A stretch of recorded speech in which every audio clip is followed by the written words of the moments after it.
Hello and welcome back to the Mental Health Runner. So, Berlin was a week ago. I've had time to recover, I've had time to even go for a good park run, and I've had time to reflect on how it went. So I wanted to have a video to let you know how it got on. So, first off, Berlin itself is a really, really nice city.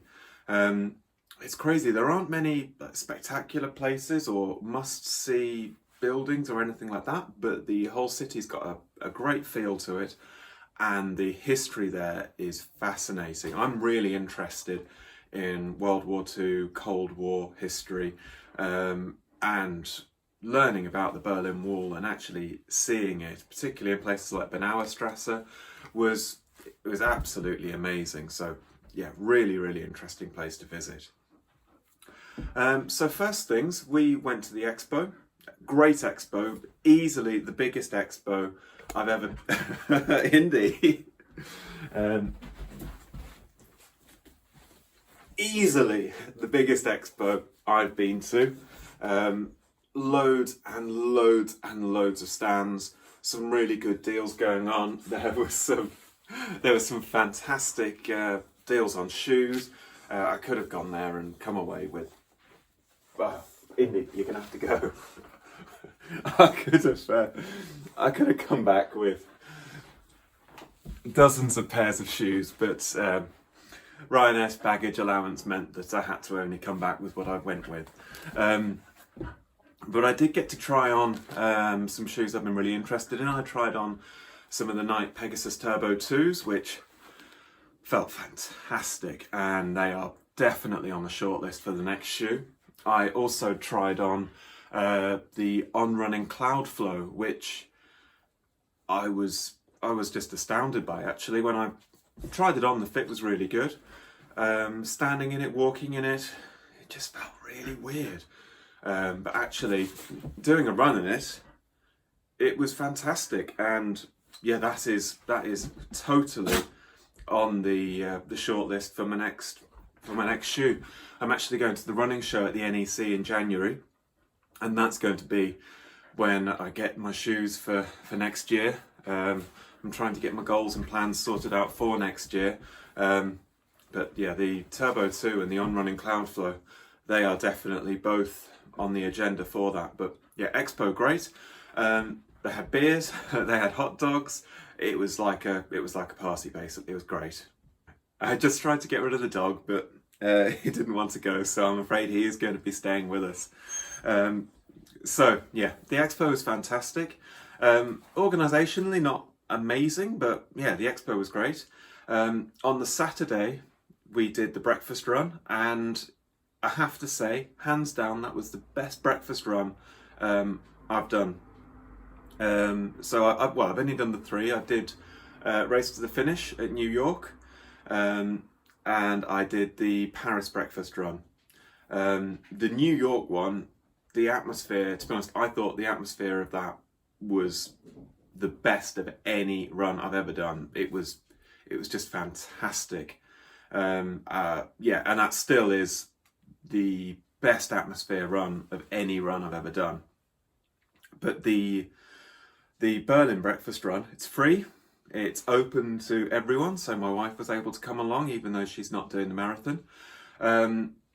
Interesting route, and you end up at the Olympic Stadium, which is just, be you interested in history or be you interested in sports, the Berlin Olympic Stadium is a really fascinating place. So to get to run a lap of that, to get to have an astounding number of donuts as well afterwards, it was really, really great life experience, that. Absolutely loved the breakfast run, it was great. Again, organisation-wise, not that brilliant. So some of the German stereotypes may not be the case, but to give them credit where it's due, they do know how to give away a lot of food very, very efficiently. I always wear a flip belt when I'm running, and the amount of food I managed to fit in my flip belt, I had bananas tucked into it, I had croissants in it, apples, bananas, chocolate milks. Yeah, I was literally full to the brim, and actually it meant I was able to get my breakfast for the following day, for the marathon day, in advance, so that was handy. So, on to the marathon itself. The course is flat. It's really, really, really flat. Like, it's really flat, and it's fast. What was so great is not only is it flat, but the surface it's like 90% good flat tarmac. So the other flat marathon I've done was Paris. However, a lot of that was on cobbles, and a lot of that, the camber on the road was quite steeply cambered. So unless you were running right at the top of the road, personally, I really felt it in my ankles. So that is a course that I think would be faster with proper tarmac, although it would lose a lot of its character. So please don't tarmac Paris. But yeah, Berlin is quick. I really enjoyed it. It was interesting actually. I don't think I've ever done a run ever that was so flat. I run on the canal, but that's gravel. It's a bit more undulating. So I think this is the first time I've ever done a run flat on tarmac. And actually, I almost found it difficult to keep my pace up because the going was just so easy. I realised I was just gradually slowing down. But I used my Stride for pacing, and I used my Apple Watch, so I was able to sort my pacing out. The first half, I had a really good quick run, and then, as you may be aware from social media, it did start raining. So the second half, I run in my Block sunglasses with the prescription inserts. So there's 2 layers of lens there, so the fog and water retention potential there is massive. So yeah, the second half, I literally have no idea what I ran past. It meant that I stepped into multiple puddles that other people were avoiding. However, I finished in under 4 hours, which it's only my second marathon under 4 hours, and actually I did my training basically in 8 weeks because of my knee injury. So I'm over the moon. I was looking back at messages to one of my friends back in July, I think about July the 18th, and I was seriously asking his advice as to whether or not I should be withdrawing, and we were like, don't withdraw, but your goal is just to finish. So to get a sub 4, I am delighted. However, I think if it had been dry and if I had uninterrupted training, that's a course where you set a PB. But yeah, really, really good event. The number of aid stations around the course, fantastic.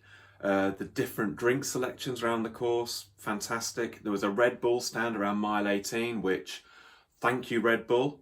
I was seriously struggling around that point. So I dedicate my race finish to the Red Bull that appeared. Few things that I did think were a bit funny. Again, organisation wasn't amazing.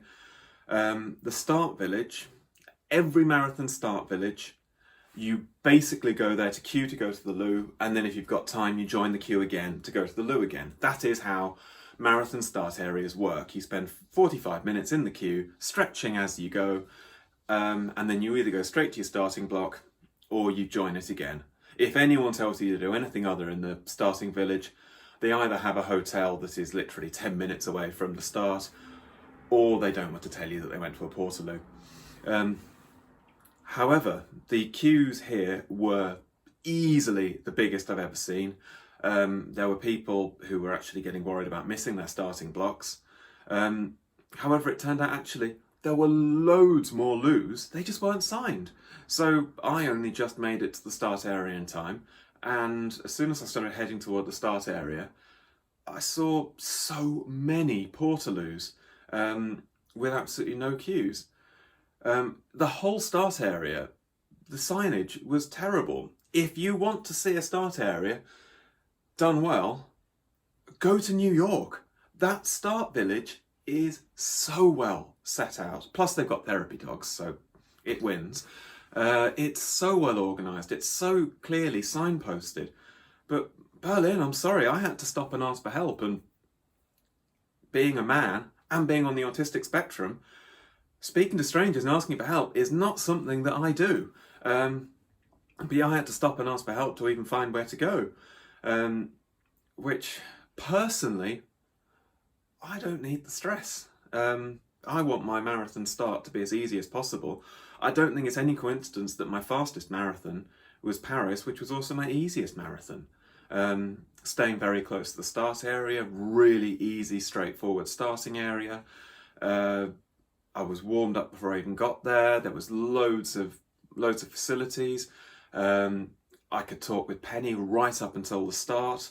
Yeah, that worked, and I can't help but feel that's why I got a 3:36 there, where everywhere else I've been struggling to get under 4. It's got to have something to do with it.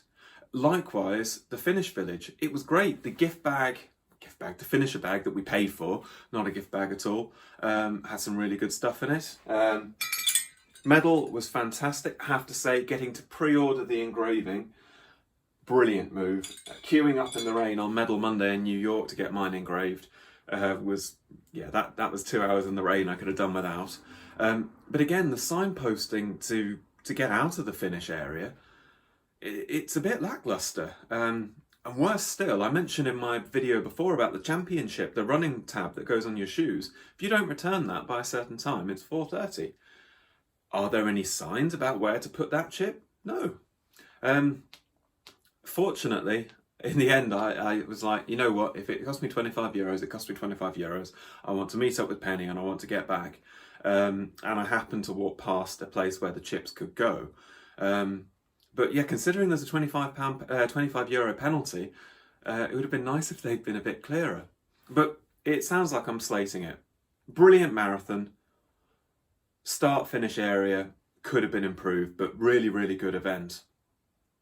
Now, what I'd also like to touch upon is the autistic spectrum experience of the marathon. And I'm going to go back to the other 3 that I've done as well, because the first one I did was New York.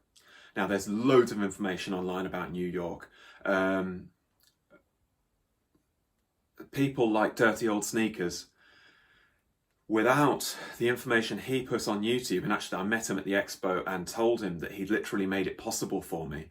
Going there on my own, I literally did the whole trip on my own. I would have found that really difficult, but thanks to him, thanks to Casey Neistat, and a couple of other people on YouTube, it meant I was going there and I knew exactly what to expect, which was really good. And then the race itself, you've got enough space, the crowd's great but not overwhelming, everything's well signposted. I would say that if you do the research beforehand, that's a really autism friendly event.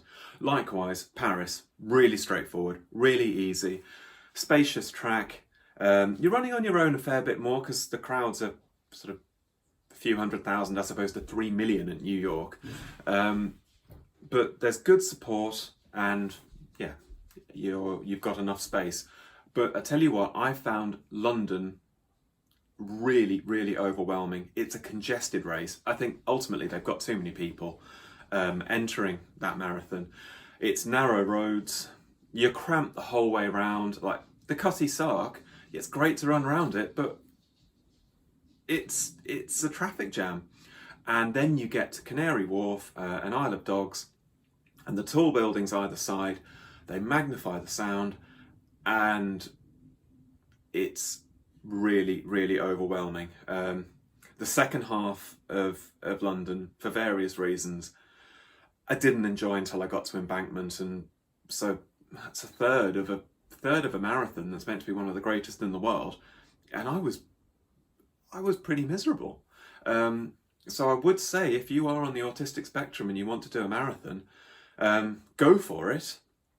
And if you're going to do London, it's a fantastic event. Finishing in front of Buckingham Palace on the Mall it's incredible. If that doesn't get your patriotic juices flowing, I don't know what would. But if you are on the autistic spectrum, you want to give it a go in with your eyes open. I always run in headphones due to issues with my iPhone that thankfully has finally been rectified. My headphones stopped working. But either run in earphones or ear protection because you are going to get overwhelmed. And I would say that Berlin Organisation wise could be better, but do your research. But the race itself, it's pretty autistic friendly. It is a bit more congested in some parts. Some parts it's wide open and it's lovely running. Some parts are a bit more congested. The crowds are great. There's enough there to keep the energy going, but it's not crazy intense like London. So yeah, it was a good event. Would I do it again? Yes, but I'm not going to enter it next year. So I did go on the ballot page. The ballot opened almost immediately. And I did actually try and enter, but there was an issue with the web page which cancelled the entry for some reason. And then I had a think and I decided, no, I'm not going to enter for next year. I would love to run it again, but next year, the autumn marathon major that I haven't done is Chicago. So I'm going to enter the ballot for Chicago and long odds. So I'm also seriously considering entering Amsterdam. Looks like it's a beautiful city. Anyone who's ever been there will tell you what a great place it is. It's flat. I've also got some friends who are interested in doing the half there, or maybe the 8K. So it could go as a bit of a group trip. It looks like a really fun experience. So I would definitely do Berlin again, but my autumn priority in terms of ballots is going to be Chicago. I'm 3 stars. I can't believe I've got three stars. 3 left to go. I didn't enter this year's Tokyo ballot. I will enter it for 2021. Boston, there's no way I'm going to qualify. So that's going to be a case of saving up, and then Sports Tours International, I'll be knocking on your door trying to get a place. But Chicago is somewhere that, well, I'd love to go. I love skyscrapers. Chicago just seems fascinating. So yeah, I'd love to go there. So I'm going to put my Masters majors eggs in the Chicago basket. So yeah, really, really good race. I'm starting to plan for next year, starting to think about footwear, starting to think about goals, starting to think about races. I know it's a little bit early, but the 2019 season is essentially over now.